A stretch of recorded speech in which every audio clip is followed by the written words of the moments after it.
The Book of Esther, Chapter 2. After these things, when the wrath of King Ahasuerus was appeased, he remembered Vashti, and what she had done, and what was declared against her.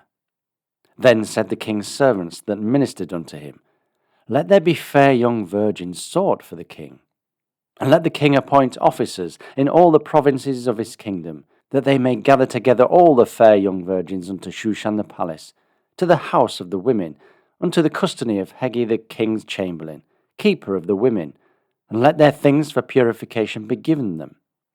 And let the maiden which pleaseth the king be queen instead of Vashti. And the thing pleased the king, and he did so.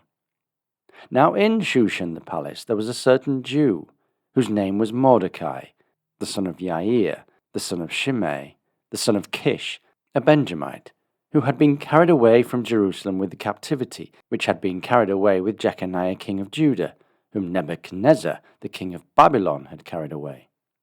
And he brought up Hadassah, that is, Esther, his uncle's daughter, for she had neither father nor mother, and the maid was fair and beautiful, whom Mordecai, when her father and mother were dead, took for his own daughter. So it came to pass, when the king's commandment and his decree was heard, and when many maidens were gathered together unto Shushan the palace, to the custody of Hegi, that Esther was brought also unto the king's house, to the custody of Hegi, keeper of the women. And the maiden pleased him, and she obtained kindness of him, and he speedily gave her her things for purification, with such things as belonged to her, and 7 maidens, which were meet to be given her, out of the king's house. And he preferred her and her maidens unto the best place of the house of the women. Esther had not showed her people, nor her kindred, for Mordecai had charged her that she should not show it. And Mordecai walked every day before the court of the women's house, to know how Esther did, and what should become of her. Now when every maid's turn was come to go in to King Ahasuerus, after that she had been 12 months, according to the manner of the women. For so were the days of their purifications accomplished, to wit, 6 months with oil of myrrh, and 6 months with sweet odours, and with other things for the purifying of the women. Then thus came every maiden unto the king. Whatsoever she desired was given her to go with her out of the house of the women unto the king's house. In the evening she went, and on the morrow she returned into the second house of the women, to the custody of Shashgaz, the king's chamberlain, which kept the concubines. She came in unto the king no more, except the king delighted in her, and that she were called by name.